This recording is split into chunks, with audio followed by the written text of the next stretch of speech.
Bem, gente, boa tarde a todos e a todas.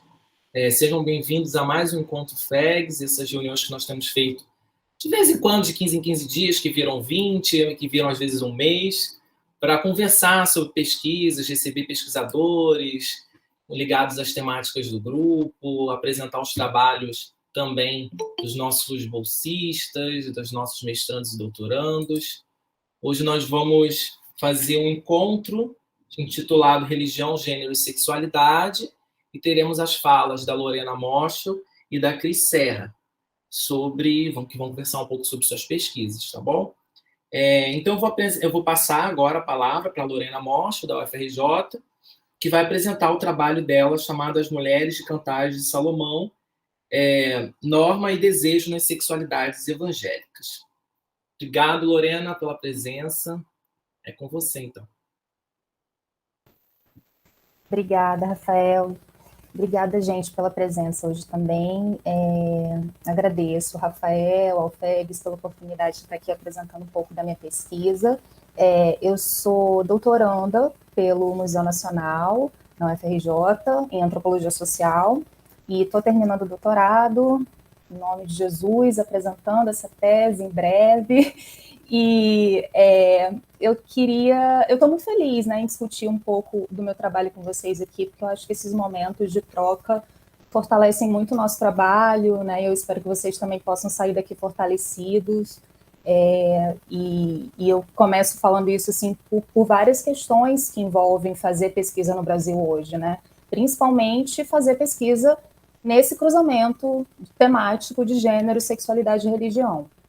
E aí eu pensei em algumas coisas para falar aqui com vocês, que é justamente quais são as fragilidades disso, né? O que significa buscar compreender alguma coisa que, para além do desprezo às ciências humanas que a gente vive nesse governo, também é muito motivo de riso, de escarnecimento, de chacota, né, para a grande maioria da população brasileira, que é falar de sexualidade evangélica. E aí, eu queria pensar um pouco com vocês o que esse riso significa, né? O que esse riso mobiliza em diferentes espaços. E aí, o que está em jogo quando a gente escolhe conviver com grupos que são percebidos também, muitas vezes, como algozes nas nossas lutas, né? Como é que a gente pode contribuir pensando mudanças para esse diálogo que pode ser promovido a partir da crítica feminista? E aí, aqui eu estou me referindo a uma crítica feminista muito pautada pelos feminismos negros, chicanos, muçulmanos, interseccionais. Na minha fala, eu vou contar um pouco de como a minha pesquisa começou com mulheres evangélicas e como é que essa pesquisa, principalmente, me ajudou a pensar a partir do trajeto que eu faço entre sex shop e igreja, né? Muito mais do que pensar o sex shop ou a igreja, ou pensar religião nesses espaços, a ideia foi pensar o que esse trajeto quer dizer sobre uma certa configuração dos evangélicos no Brasil hoje para pensar sobre sexualidade. E aí, esse sex shop que eu estava, no período do mestrado, ele ficava no Complexo do Alemão, na zona norte do Rio. E aí, entre o mestrado e o doutorado, eu quis explorar outros circuitos que esses produtos eróticos que estavam ali no sex shop estavam circulando junto com as evangélicas, né? Como é que esses produtos estavam circulando junto com a mobilidade, né? As circulações delas na cidade. E aí, o que estava nesse meio desse trajeto me levou a pensar sobre alguns problemas que a gente precisa discutir sobre o que significa fazer pesquisa em favela, né? Eu estava numa favela, mas acho que isso serve também para pensar contextos periféricos diversos. E aí, o enfoque nos prazeres, a gente vê muito o que acontece fora das favelas, dos subúrbios, das periferias, né? Então, como é que a gente pode pensar enfocar em prazeres, né? Quando a gente fala desses espaços, a gente vê muitas pesquisas sobre sexualidade ou muitas notícias que envolvem a sexualidade, falando de controle de natalidade, de educação sexual, de violências de diversas ordens. Então, assim, nesse trajeto até a igreja, e aqui eu estou falando de uma igreja evangélica pentecostal, que tem espaço significativo dentro das favelas cariocas, esse trajeto me indicou um caminho que eu, como eu falei, indicou que eu precisava entender a religião, mas não essa religião do institucionalizado, que eu acho que vem muito de uma de um caminho durkheimiano, né, de pensar comunidades morais, e essa igreja como espaço que constrói a religião e organiza as pessoas em torno de crenças e símbolos, né? Então, o interessante da gente fazer essa interseção entre gênero, sexualidade e religião é a gente ver essa religião sendo construída em outros espaços, né? Para além da igreja. E aí eu vi isso justamente acontecendo nesse caminho entre o sex shop e a igreja. E aí, circular com essas mulheres a partir desse caminho, então é importante a gente entender que não é ficar em um espaço ou em outro, mas circular, acompanhar essas mulheres, esses objetos. Eu comecei, a estratégia que eu consegui entender no início, que podia acontecer, era eu acompanhar revendedoras por catálogo. Eu não sei se vocês conhecem catálogo de artigos eróticos, mas a gente tem uma marca muito conhecida no Brasil que se chama Açóis.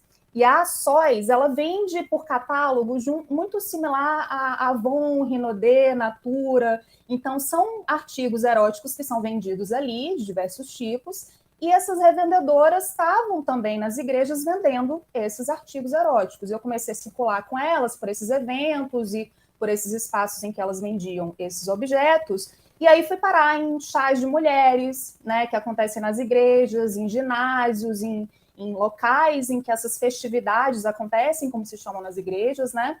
E também nos lares dessas mulheres, né? E aí, o que eu estou chamando aqui, que me levou a pensar nessa etnografia da circulação, ela aconteceu através de coisas eróticas, que eu acho importante a gente identificar também que tipos de metodologias a gente pode desenvolver a partir de uma pesquisa que envolve objetos, né? Envolve relação entre pessoas e objetos. E aí, dentro desses objetos, eu acho que o principal deles, digamos assim, que eu via em um espaço e em outro, era a própria Bíblia, um livro bíblico, mais especificamente, que inspirou o título da fala que eu trouxe para cá hoje, que era Cantares de Salomão. Eu não sei quem já leu o livro de Cantares, mas o livro de Cantares faz parte do Velho Testamento, e ele é um diálogo entre o rei Salomão e Sulamita. Sulamita não é a esposa de Salomão, mas ele é o grande amor da vida de Salomão, desculpa. E aí eu trouxe um trecho, né, para quem não conhece, que eu vou ler rapidinho, que eu acho bem interessante para a gente pensar em coisas da Bíblia também que a gente desconhece, mas que provavelmente quem cresceu na igreja aqui já deve saber, ou já deve ter lido. Ele fala, né, Salomão começa nesse trecho: quão formosa e quão aprazível és, ó amor em delícias. Essa tua estatura é semelhante à palmeira, e os teus seios aos cachos de uvas. Dizia eu, subirei a palmeira, pegarei em seus ramos, e então sejam os teus seios, serão como os cachos na vide, e o aroma nas tuas narinas como das maçãs. E aí Sulamita responde: e o teu paladar como bom vinho para o meu amado, que se bebe suavemente e faz com que falem os lábios dos que dormem. Eu sou do meu amado e ele me tem afeição. Só um trechinho que eu trouxe para vocês verem coisas que eu acho que são interessantes para a gente ver o papel desse livro ali, do livro de Cantares, que tem várias interpretações feitas por teólogas feministas negras, porque Sulamita é uma mulher negra, ela se coloca como mulher negra nesse livro, e ela se implica também como uma mulher desejante, né? Um fato que não é nada comum nesses textos bíblicos. Então, uma mulher que fala em primeira pessoa, ela responde ao desejo de Salomão, mas tem uma coisa também interessante nesse jogo erótico acontecendo, porque, ao contrário do que essas teólogas feministas colocam, no espaço da igreja que eu convivi com essas mulheres rejeitam os feminismos, elas rejeitam os debates raciais, pelo menos do modo como a igreja não, gente, estou fazendo atos falhos que eu acho que querem dizer muito. Eu quis dizer esquerda progressista, eu falei igreja, enfim. Como a esquerda progressista está conduzindo, que é um debate um pouco paroquial até, né, que muitas das nossas esquerdas fazem. Então, eu acho que esse é um ponto importante para a gente entender como é que esse livro pode ser mobilizado de diferentes maneiras, né? Tanto pela esquerda progressista, pela teologia feminista negra, quanto por mulheres que não se interessam por engajar com os feminismos, mas querem agenciar dentro das normas, né? Usando aqui um termo, uma perspectiva de pensar da Saba Mahmood, que é uma antropóloga muçulmana que dialoga muito com esses feminismos que a gente tem para pensar em crítica ao modo secular da gente construir os nossos feminismos, né? Os secularismos que os nossos feminismos estão carregando. Então, quando eu proponho olhar para o livro de Cantares e esses diferentes usos do livro de Cantares e olhar para esses objetos também, tem uma outra perspectiva que eu quero demarcar teórica aqui, que tem a ver com as coisas eróticas. Eu estou chamando de coisas muito no sentido usado por uma antropologia das coisas que é feita pelo Daniel Miller, pelo Tim Ingold, né? O Daniel Miller fala das coisas como aquilo que faz vida social, mais do que representa a vida social. O Ingold fala de um mundo de materiais em contraposição ao mundo material. Então, tem diferentes perspectivas aí que muitas vezes nem se comunicam, mas que ajudam a gente a pensar algumas dessas coisas, né? E uma das coisas que eu acho mais emblemáticas nesse lugar, nesse trajeto que eu fiz entre o sex shop e a igreja, são os olhos de unção, né? Tem uma matéria fluida aí nos olhos, em que esses objetos, né, os olhos, que podem ser as coisas, eles estão fazendo parte de um mercado de artigos eróticos, que é o mercado da cosmética sensual, né, assim que ele é chamado. Então, os óleos, eles podem ser cremes de massagem, eles podem ser óleos que esquentam e esfriam, não sei quem aqui já foi no sex shop, mas é muito comum a coisa do óleo que esquenta e esfria, e aí tem uma fricção com a pele que faz com que o óleo ganhe essas propriedades, né? Então, essa maneira... e aí, por outro lado, no contexto religioso, o óleo é usado para ungir, né? E essa unção que é feita, pode ser feita na cabeça, nos pés, né, em várias partes do corpo, ela é muito comum também. Eu via muito acontecendo nos chás de mulheres, por exemplo, unção de lingeries, unção de peças de roupa, unção de objetos que iam entrar naquela relação sexual do casal. E aí eu tentei conduzir aí uma análise que pudesse pensar tanto na maneira erótica como na maneira religiosa de usar esse óleo para ungir as peças de roupa. E aí isso acontecia particularmente no momento que era muito comum nesse chá, porque agora na tese eu passei a acompanhar um grupo, um ministério interdenominacional de mulheres, né? Então, nesse ministério, elas fazem um sorteio no final do chá, e nesses sorteios eram sorteados objetos eróticos. E aí, esse óleo aparecia com muito mais frequência, né? Até do que em outros lugares que eu via. Também se chama azeite, né? Em muitas igrejas, o azeite é uma palavra que se usa mais. Tem muitos hinos e louvores que trazem esse azeite aí, né? Como algo que é bastante usado nos cultos pentecostais. E aí, eu quero conduzir, assim, para a gente pensar, falando dos olhos, como é que é muito comum que essas dinâmicas que envolvem a sexualidade evangélica, como eu disse no início, sejam alvo de chacota, de risos, né? E a coisa da unção é algo que provoca muitos risos, né? Toda vez que eu falo do bombom ungido, né, da lingerie ungida, é algo que provoca bastante riso, assim, nas pessoas. Eu sempre olho que a reação das pessoas vem mais nesse sentido, né, de falar que aquilo que é ungido. E aí, assim, pensar um pouco, não é no tom moralista de dizer o que pode, o que não pode rir, né, como diz aquele vídeo clássico da André Sorá, que é a musa do Rafael, pode ou não pode, é um pouco pensar assim, não é se pode ou não pode, mas o que esse riso significa, né, e o que ele está mobilizando nesses diferentes espaços, né? O que esse riso sobre o sexo evangélico quer dizer, sobre o bombom ungido e diversas coisas ungidas, né? E aí, eu acho que eu já me peguei muitas vezes pensando nas minhas primeiras apresentações, e acho que até hoje também um pouco, sobre o que é ofensivo ou não, né? O que eu posso rir, o que eu posso achar ok, as pessoas rindo. E eu acho que a prática da pesquisa vai fazendo com que a gente entenda melhor e vai descobrindo o que pode, o que não pode, né? Eu acho que talvez o que pode e o que não pode ajuda a gente muito mais a facilitar ou dificultar uma convivência com interlocutores, né? Mas o ponto para a pesquisa antropológica não é saber isso exatamente, mas pensar o que o riso quer dizer e o que ele faz quando ele é enunciado, né? Pensando aí bem no sentido do Austin, né? Da teoria da performatividade da Butler, que dizer é fazer, então rir também é fazer, né? Então, não é sobre o que está por trás do riso, né? Uma verdade escondida, que é uma liçãozinha aí básica de quando a gente vai fazer pesquisa antropológica, que não importa se é verdade ou não, e não é sobre o que está por trás, mas o que essas relações que estão contornando esse riso fazem com que ele se torne um problema em determinados espaços e um facilitador em outros espaços, né? Eu acho que é um pouco isso que eu descobri, assim, fazendo pesquisa, como é que o riso, ele era, o riso sobre o sexo, né, era mobilizado entre as próprias evangélicas, né, que estavam ali, muitas vezes pensando sobre o que é ofensivo e o que não é. Eu ficava pensando se teria problema as minhas interlocutoras me verem rindo daquilo, e muitas vezes elas não viam problema, né? Então, eu acho que tem coisas que esse riso está provocando, que provoca ali para elas, e aí eu quero citar alguns exemplos. O riso acontecia ali no momento, na igreja, de diversas maneiras. Eram risos de nervoso, riso de descontração, riso de surpresa, riso de vergonha, riso de nojo. São vários tipos de riso que são mobilizados ali. E aí, no sex shop, eu via muitos tipos de riso, por exemplo, quando o dildo, né, o vibrador em formato de pênis surgia, né? É o tal do objeto fálico, como chamam também. Como esse riso era mobilizado ali para fazer... esse dildo sempre vinha para fazer com que as pessoas rissem e achassem aquilo tão engraçado a ponto de, por que não? Vou levar para minha casa, né?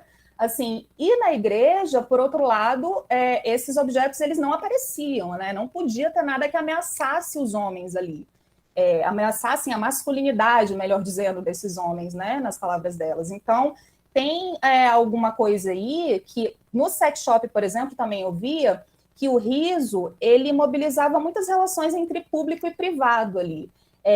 Tem um caso que eu cito no livro, no capítulo que eu publiquei no Pensamento Feminista, que ele a proprietária do sex shop, ela ficava muito chateada quando um cliente ou uma cliente estava entrando na loja e aí um cara do açougue, que tinha um açougue ali perto, o cara do açougue vai lá, gritava e apontava e gritava: vai lá, fulana, a noite vai ser boa hoje, hein? E aí, assim, isso inibia muita gente de entrar na loja, né? Porque a pessoa se tornava um comentário, né? A chacota dos vizinhos.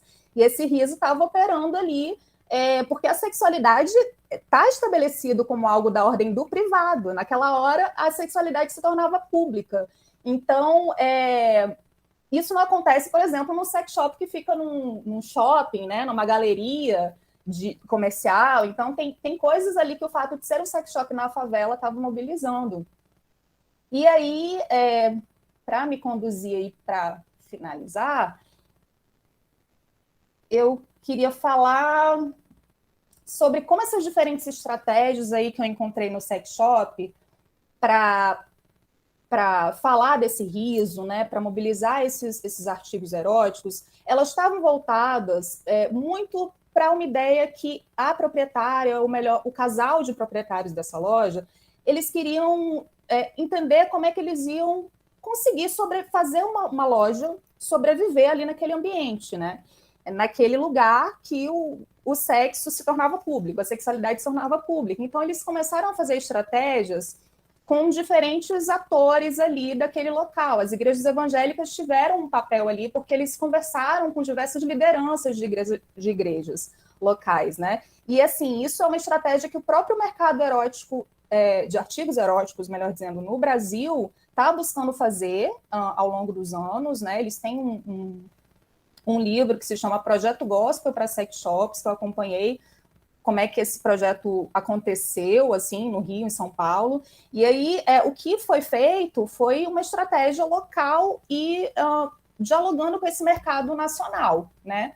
E aí, essas estratégias, como eles diziam, para tirar o preconceito do cristão com o sex shop, né? Era uma ideia de que não podia ter pornografia dentro do sex shop, né? O que tinha que acontecer ali era salvar o casamento, era evitar divórcios. Então, ao mesmo tempo, nas igrejas também tem um trabalho de evangelização de casais muito, muito concreto, né? Tem campanha da vida sentimental, aconselhamento no gabinete de pastor, encontros de casais. Então, essas estratégias elas elas se encontravam também com formas de construir espaços nas igrejas que pudessem dialogar sobre esse tipo de assunto.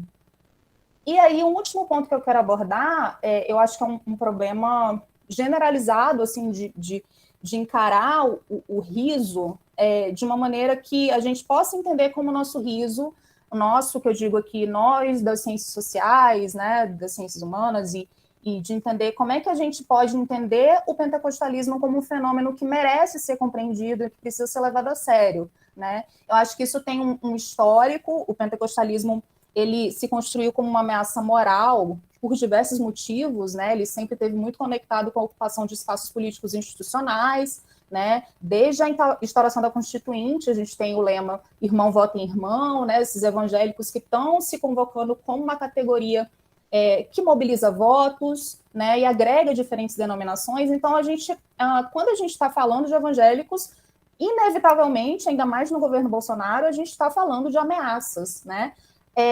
Mas aí tem uma questão assim, para a gente pensar sobre isso, que é como essa população evangélica, de extensa maioria preta, pobre, que tem ocupações precarizadas, né, que não ocupa essas posições de poder que são o alvo da ameaça, o alvo não, o algoz que está fazendo essa ameaça, né, e aí eu não estou falando aqui, quando eu falo dessa população da política, da vida cotidiana, a gente não está falando de liderança de mega igreja, né? A gente está falando de outras pessoas.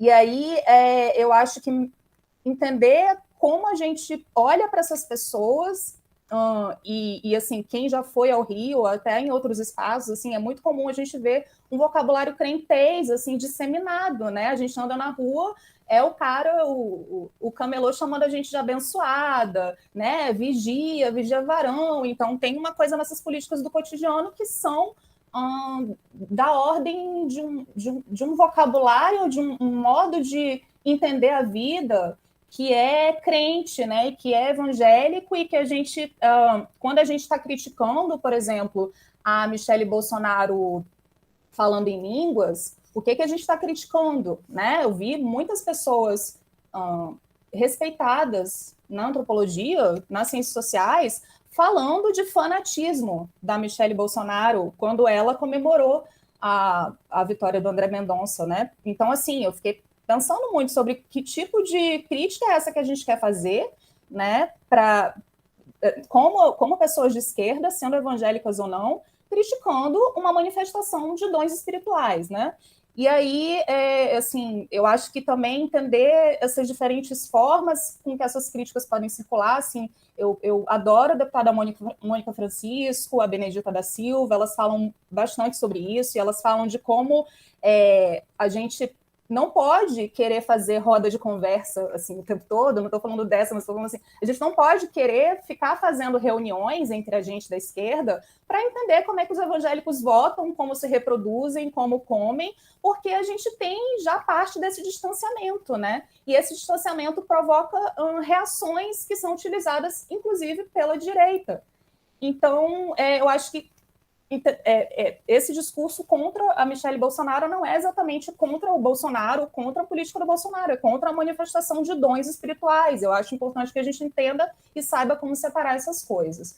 E aí, eu tento fazer um caminho para entender isso, que tem a ver com as leituras dos estudos pós-coloniais, né, uma leitura que critica esse feminismo secularista da linguagem libertária focada no sujeito como indivíduo autônomo, né, o que a gente precisa fazer para como pessoas negras, LGBTs, evangélicas ou não, eu não sou evangélica, mas obviamente penso junto com teologias negras e feministas para a gente pensar sobre isso, e eu acho que isso a minha pesquisa também coloca um pouco sobre como é que a gente pode pensar o religioso de outras maneiras, né?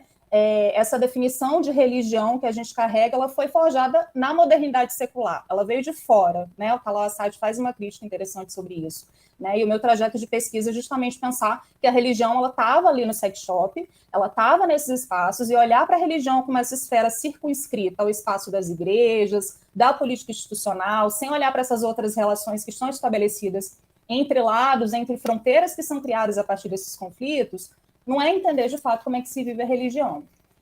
Eu acho que é isso, agradeço pela atenção de vocês e me disponho aí a continuar essa conversa no debate. Obrigada. Obrigado, Lorena, muito boa sua fala.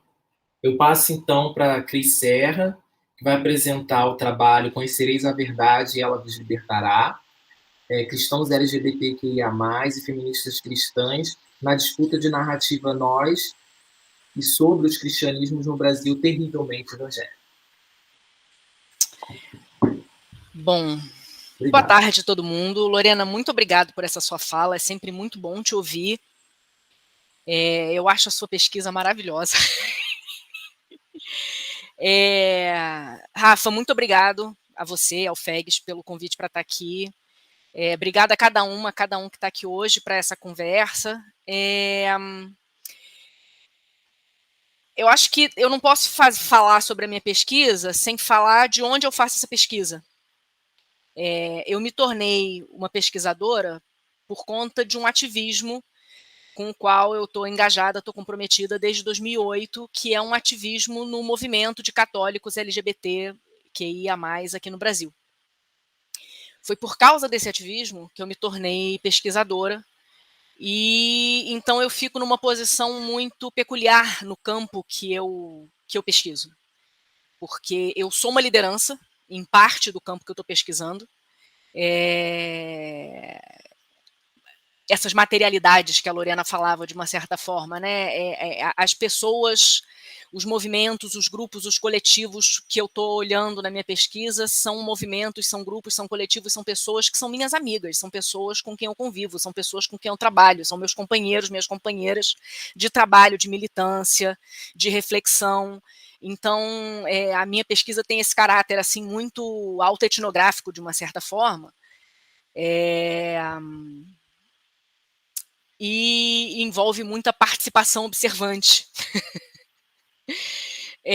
Eu fiz uma apresentação, porque eu sou uma pessoa que fala demais, então eu preciso fazer apresentações organizadas, porque senão eu vou embora e me perco. Deixa eu botar aqui a apresentação bonitinha. Eu não vou fazer essa coisa maravilhosa que foi a Lorena falando super espontaneamente, eu não vou ter essa capacidade. Vocês estão vendo a minha tela? Sim, Cris. Beleza. Vamos lá, então. Bom, eu venho recortando essa minha pesquisa de doutorado, que eu estou terminando esse semestre agora, com a graça de Jesus, em torno dos movimentos organizados de feministas cristãs e cristãos LGBT+, aqui no Brasil, inseridos numa movimentação mais ampla, identificada como um cristianismo progressista, que vem se propondo a fazer uma disputa de narrativas sobre os cristianismos desde dentro dos cristianismos. Isso no contexto de uma sucessão de controvérsias públicas, embates políticos e eleitorais, que ao longo da década de 2010 veio consolidando no imaginário público do país essa ligação entre religião, principalmente cristianismo, e conservadorismo. Então, em meio ao recrudescimento disso que a gente vem chamando de conservadorismo, fascismo, fundamentalismo, estou tratando isso tudo entre aspas como categorias êmicas, né, como categorias de acusação que são atribuídas a esses atores religiosos. No meio do crescimento disso tudo, vem se atribuindo grande parte da responsabilidade pela eleição do Bolsonaro à sua aliança com os evangélicos. E, de novo, eu trato evangélicos e trato cristãos, entre aspas, categorias êmicas. Esses sentidos precisam ser examinados e precisam ser discutidos, como a Lorena estava falando aqui com a gente. Nesse contexto, atores autoidentificados como cristãos e seus aliados, reunidos sob esse rótulo convencional de evangélicos, e esse rótulo tende a esconder a presença e a força do elemento católico nessa arena, esses atores são considerados protagonistas no fortalecimento e na ascensão de uma agenda antidireitos, e especialmente antigênero. Esse elemento antigênero, ele não é secundário. Pelo contrário, as disputas em torno de questões relacionadas a gênero e sexualidade são centrais e cruciais para a gente entender essa movimentação e essa ascensão de forças que têm sido identificadas como uma extrema-direita no Brasil e no mundo. E eu tenho olhado para essas forças pelo viés do antipluralismo, procurando entender a articulação entre essa perspectiva antigênero e esse antipluralismo. Então, assim, ao longo da década de 2010, esses atores e grupos evangélicos alinhados com a chamada onda conservadora foram ganhando visibilidade no noticiário político nacional. Por outro lado, a ascensão de um certo modelo político eleitoral evangélico de ocupação do espaço público vem provocando a mobilização de atores e grupos identificados como progressistas dentro dos cristianismos. Isso vem levando à renovação, à multiplicação e à visibilização dos seus espaços, das suas estratégias de ação, tanto em termos da incidência pública desses atores progressistas, quanto da sua incidência no próprio tecido eclesial das religiões estabelecidas, seguindo uma lógica de pluralização e, ao mesmo tempo, com frequência identitária. Então, na intenção declarada de disputar narrativas sobre e dentro dos cristianismos, surgiram e vêm se consolidando nesse período coletivos e organizações como a Frente Evangélicos pelo Estado de Direito, Evangélicas pela Igualdade de Gênero, a Frente Evangélica pela Legalização do Aborto, a FEPLA, a Rede Nacional de Grupos Católicos LGBT, que é de onde eu venho, Evangélicos pela Diversidade, o Movimento Negro Evangélico, Rede de Mulheres Negras Evangélicas, são só alguns exemplos. Especialmente no feminismo cristão, a multiplicação de pequenos coletivos locais é um movimento muito pujante, muito efervescente. Esses grupos não são estanques, tem uma intensa interlocução, uma movimentação coletivas. Pautas comuns são partilhadas, mesmo quando elas escapam do foco temático específico de cada coletivo. Formam-se alianças, formam-se parcerias, atividades conjuntas, divulgação de eventos, multiplicação de mensagens. A gente encontra aí um emaranhado de interlocuções, como diz a Sônia Alvarez, que envolve não só esse tipo de coletivo, mas também pastorais, projetos sociais, organizações ecumênicas interreligiosas, igrejas, religiosos e religiosas, leigos e leigas, aliados e aliadas de outras filiações religiosas, não crentes, entre muitas possibilidades. Então, esse cristianismo progressista, eu olho para ele como um campo discursivo de ação, na concepção da Sônia Alvarez. É uma rede de indivíduos, coletivos informais, grupos estruturados, ONGs, que ocupam espaços diversos e que às vezes se combinam na sociedade civil, na academia, na mídia, nas comunidades religiosas. E é também uma malha composta por práticas, pedagogias, discursos, linguagens, retóricas, gramáticas, ideias, temas, valores, visões de mundo e afetos. Tudo isso, ao menos em parte, compartilhado e também, ao mesmo tempo, objetos de disputas e de tensões. Em agosto de 2020, enquanto a gente ultrapassava o patamar de 100 mil mortos por Covid-19 no Brasil, o noticiário nacional foi tomado pelo caso de uma menina de 10 anos do estado do Espírito Santo, que precisou ser levada para outro estado para fazer valer o seu direito constitucional à interrupção da gravidez, de uma gravidez que era fruto de violências sexuais sofridas por aquela menina ao longo de 4 anos nas mãos de um tio. Em torno dessa criança e do seu direito ao aborto, atores ditos cristãos e pró-vida, ou seus aliados, de um lado, e redes feministas e seus aliados, do outro, entraram em confronto direto. O teólogo Ronilson Pacheco, da Comunidade Batista de São Gonçalo, que é uma referência na teologia negra no Brasil, escreveu na coluna que ele tem no UOL: grupos pró-vida e pró-família são grupos de ódio que usam a Bíblia como um álibi. Nesse contexto, um manifesto lançado em 25 de agosto e assinado por 11 organizações e coletivos com participação de mulheres cristãs sobre o caso do Espírito Santo, o título tem uma ironia, o manifesto diz: somos leigas, diáconas, catequistas, ministras, reverendas, pastoras, religiosas, teólogas, bispas das mais diferentes tradições e expressões da tradição cristã. Somos pessoas batizadas, seguidoras fiéis de Jesus Cristo Nazareno. Nós somos as herdeiras das mulheres silenciadas e violentadas da tradição cristã. A tradição cristã é marcada pelas feridas abertas da misoginia, tornada dogma e doutrina. Toda a hierarquia auto-intitulada sagrada foi construída sobre bases sólidas de ódio a nós mulheres. Cansamos de ser silenciadas. Nós iremos denunciar esse cristianismo distorcido que foi tornado cruz para nós mulheres. Não deixaremos mais de falar sobre o direito ao aborto legal e seguro para evitar conflito. Não nos calaremos diante da perseguição às teólogas, pastoras, freiras, mulheres religiosas e não religiosas deste Brasil.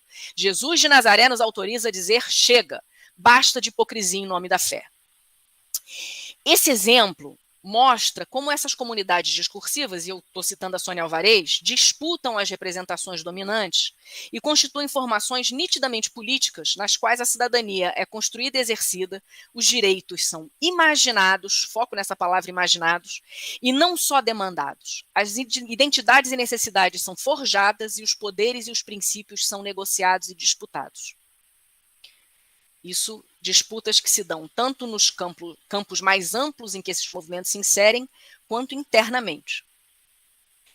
A partir da pandemia de Covid-19, a gente verifica uma tendência de intensificação do uso das mídias digitais. Não só pelo maior número de postagens, mas principalmente por causa disso que a gente está vendo aqui, que a gente está vivendo aqui.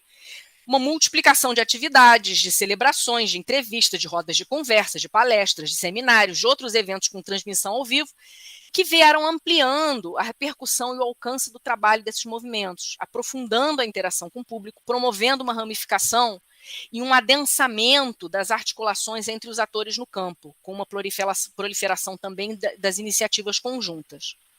Nesse contexto, o Evangéliques pela Diversidade conduziu, ao longo de todo o ano de 2021, um laboratório de formação de novas lideranças. A Rede Nacional de Grupos Católicos LGBT realizou, no fim de novembro do ano passado, o terceiro Encontro Nacional de Católicos LGBTQIAP+, um encontro virtual que reuniu 140 inscritos de 21 comunidades de 10 estados brasileiros para partilhar experiências, elaborar metas estratégicas e eleger uma nova equipe de coordenação nacional para os próximos 2 anos. Em maio, essa mesma rede tinha realizado um curso intitulado Teologias Plurais, com 2 objetivos centrais, e eu vou citar porque eu acho que esse texto tem alguns elementos interessantes para a gente olhar. Objetivos. Primeiro, o de questionar a centralidade dos corpos brancos, cisgêneros, masculinos e heterossexuais, que vem, historicamente, protagonizando a produção da teologia cristã hegemônica que conhecemos. Uma teologia que é tomada como universal, mas que é absolutamente centrada nas experiências e visões de mundo desses sujeitos, quase sempre servindo à manutenção de uma ordem de mundo desigual que privilegia esses sujeitos. Segundo, de apresentar perspectivas de produção de outras teologias cristãs, no plural, particularmente as teologias propostas e protagonizadas por mulheres, negros e pessoas LGBTQIA+, que vêm há muito tempo criando rupturas e resistências frente a essa hegemonia, denunciando as injustiças promovidas pelas teologias fundamentalistas e profetizando outras visões de Deus, de Bíblia, de teologia e de igreja. Em termos tanto analíticos quanto normativos, essa perspectiva dinâmica de campos discursivos de ação vai ser útil para a gente para evitar essa armadilha de fixar identidades e fixar os limites que distinguem essas identidades. Isso obscurece o nosso olhar e paralisa a nossa imaginação e não ajuda a gente a ultrapassar polarizações e dicotomias. Essa categoria da Sônia Alvarez permite a gente perceber que entre um lado e o outro, as fronteiras vão se delinear num jogo relacional.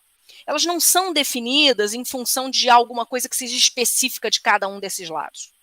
Os campos, eles se interpenetram, o intercâmbio, o aprendizado, são mútuos, são linguagens, são valores, são estratégias constantemente em um processo de troca. Como mostra o Juan Marco Vadione, os atores identificados como religiosos absorveram a linguagem e a tática dos seus adversários ou dos seus aliados, conforme o caso, num embate em torno do espaço público no mundo secularizado.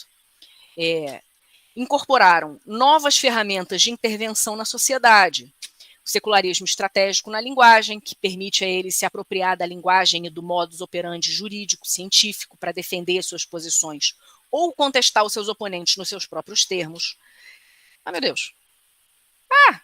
Peraí. De repente ele foi para o final. Agora sim. Vocês estão vendo a minha apresentação? Os slides estão passando? Não, Cris, está na primeira página. gente, tá tão caprichadinho, por quê? Não, pera, eu caprichei tanto, por que ele ficou? Agora que eu voltei aqui pro Meet, eu descobri que ele tinha ficado na primeira. Peraí, não, vamos fazer de novo. Ele é automático? Ele vai mudando? Não, ele devia estar se passando. Ah, tá. Ah, é porque eu botei para apresentar. Peraí. Agora vocês estão vendo? Agora vocês estão vendo. A gente estava aqui. Tá, vocês vão ter que ver a minha tela do PowerPoint, porque por algum motivo a apresentação mesmo ele não está passando. Enfim, vai entender. Bom, então vamos lá. Estratégias, né, que vão sendo trocadas e incorporadas. Eu falei do secularismo estratégico, a anguização, que proporciona a esses grupos instrumental jurídico para agir na esfera civil secular, a reivindicação de uma cidadania desde a sua identidade religiosa. São estratégias que vão sendo mimetizadas por atores religiosos e adaptadas conforme esses atores se posicionam como conservador ou progressista, para fins de se legitimar perante os seus outros, sejam adversários ou aliados. Outra demonstração da porosidade, da maleabilidade das fronteiras, está na adoção de um discurso de direitos, uma reivindicação de cidadania plena nas igrejas por parte desses cristãos LGBTI+, e cristãs defensoras da legalização do aborto. A denúncia de violências e desigualdades estruturais nas igrejas com relação a gênero, raça, sexualidade, nos termos das pautas feministas, da luta antirracista do movimento LGBTI+. Tem interseções importantes de raça, de gênero e de classe e a luta antirracista na igreja, que são trazidas à pauta por movimentos negros evangélicos, especialmente pelos coletivos de mulheres negras evangélicas. E aí, como movimento emblemático, eu registro a fundação, em agosto de 2018, da Rede Mulheres Negras Evangélicas. A partir da inquietação, elas lançaram um manifesto que eu cito, a partir da inquietação diante da invisibilidade das questões que afetam, especificamente, as mulheres negras evangélicas no seio do protestantismo brasileiro.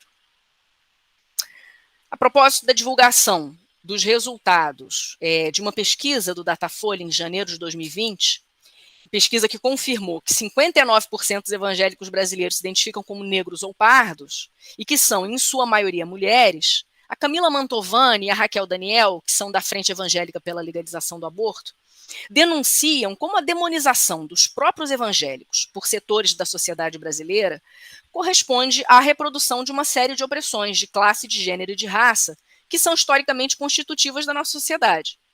Num comentário que elas publicaram no site da Mídia Ninja, elas salientam que, uma vez que a parcela evangélica da população, e em especial pentecostais e neopentecostais, é predominantemente composta por negros, pobres e mulheres, demonizar os evangélicos significa demonizar a classe trabalhadora, as mulheres e, aspas, o povo preto e sua religiosidade. E isso é endossar o discurso racista e reforçar a teologia colonial que se apropriou do cristianismo.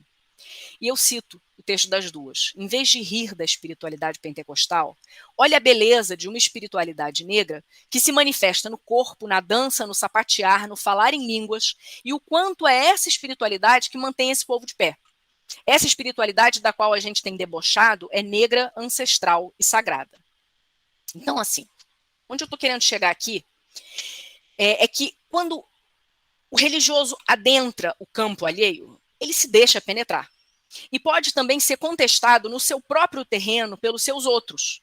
Os movimentos de feministas cristãs lançam mão não só do paradigma da teologia feminista e outras teologias contextuais, mas principalmente de uma retórica, de uma gramática, de uma pedagogia cristãs, para realizar, principalmente junto a mulheres cristãs, um trabalho de disseminação, debate, sensibilização, esclarecimento de temas que são caros ao feminismo, com um foco especial na denúncia, no combate à violência de gênero nas igrejas, nas comunidades, nos espaços de vivência da fé, e na militância pelo direito ao aborto legal e seguro. Mas também se articulam com pautas antirracistas e da diversidade sexual e de gênero.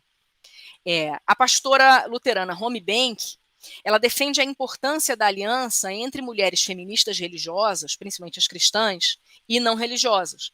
Para ela, a hermenêutica patriarcal da Bíblia é um dos principais pilares de sustentação do patriarcado. E ela argumenta: a violência contra a mulher tem uma base de argumentação teológica também.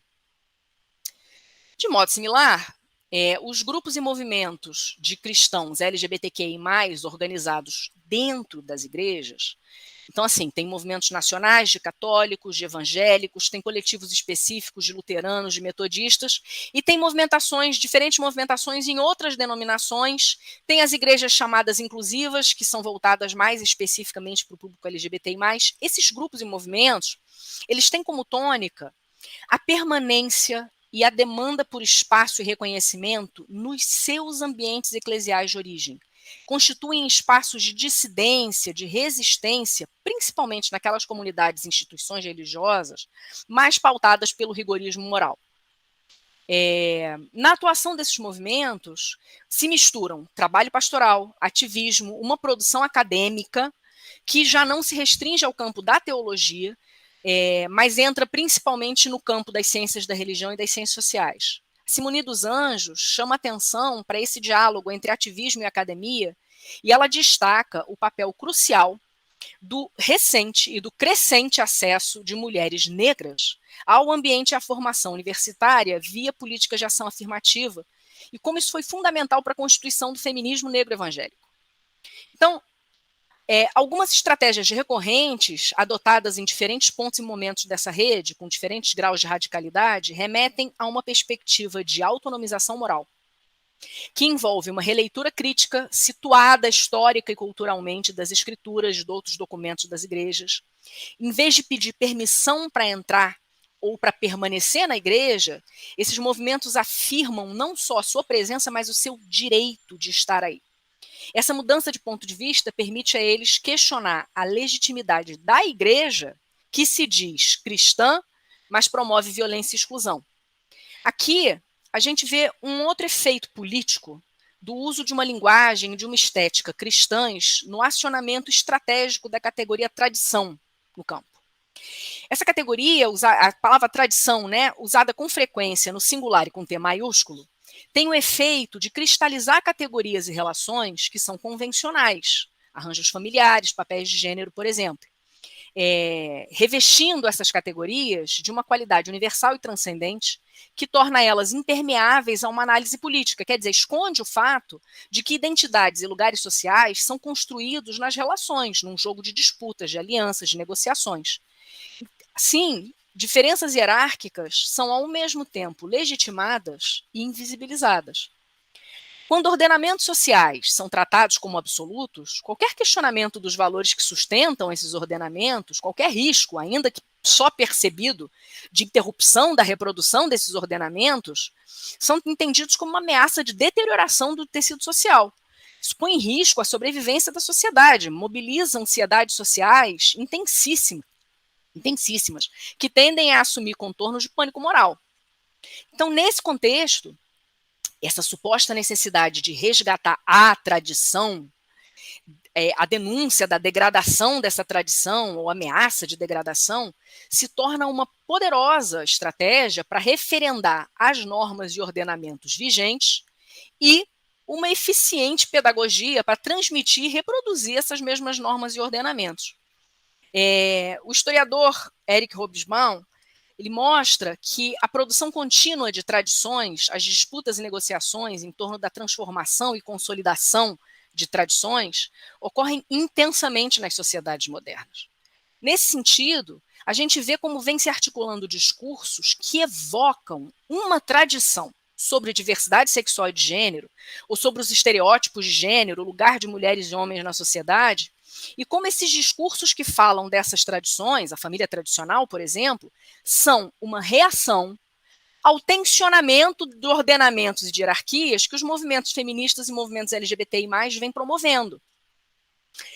Mas os movimentos de cristãs feministas e de cristãos LGBT, assim como o campo mais amplo de cristãos progressistas, evocam e remetem a outras tradições.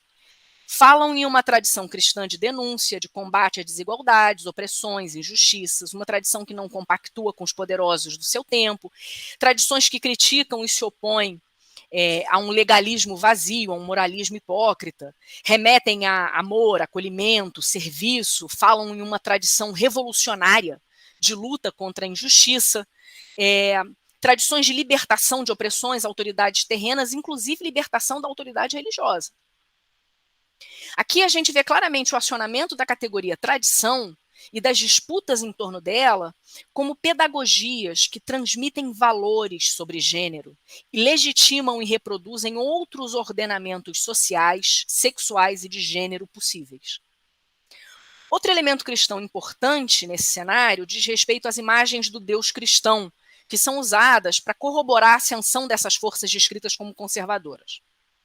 Embora o Deus cristão aparentemente seja um Deus abstrato e desencarnado, as imagens desse Deus atualmente em jogo são muito claras.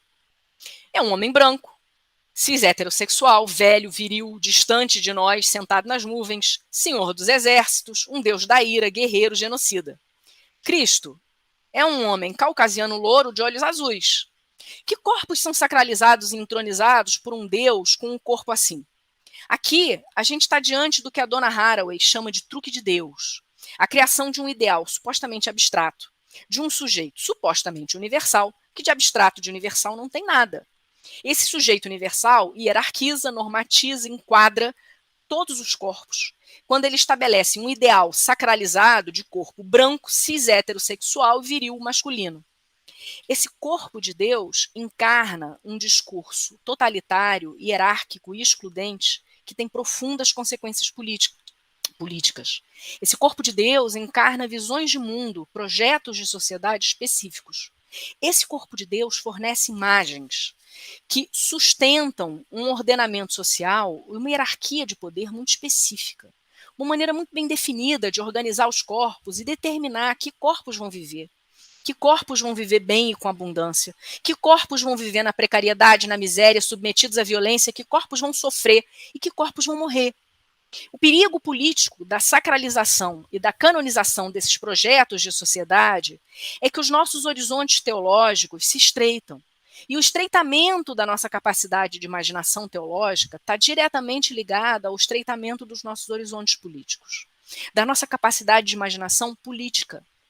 Não é à toa que a categoria imaginação é tão cara, tanto a teologia quanto a ciência política. Aqui a gente está falando da nossa capacidade, da possibilidade da gente imaginar outros mundos, outras formas, outros lugares sociais, outras representações, da nossa capacidade, da possibilidade de imaginar novos horizontes, de projetar outros horizontes utópicos, de conceber e imaginar utopias que sejam horizontes para onde a gente caminha, em cuja direção a gente constrói. Não é por acaso que esse uso violento e destrutivo que se faz do discurso cristão cria um monte de é assim, sempre foi assim, sempre vai ser assim, porque essa é a ordem divina, é o que Deus quer. A mensagem que a violência contra os nossos corpos tenta reforçar é que não só não tem lugar nesse mundo para esses corpos, como não há outros lugares, nem outros mundos possíveis. Onde eu estou querendo chegar aqui é que o corpo de Deus é muito material.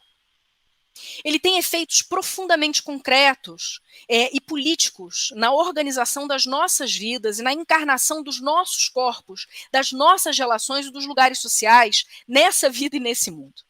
Nesse contexto, e eu termino aqui, é fundamental que pessoas cristãs, com seus corpos de mulheres, corpos negros, corpos LGBTQIA+, possam disputar os sentidos do cristianismo de todos os pontos do espectro cristão, dentro e fora das igrejas.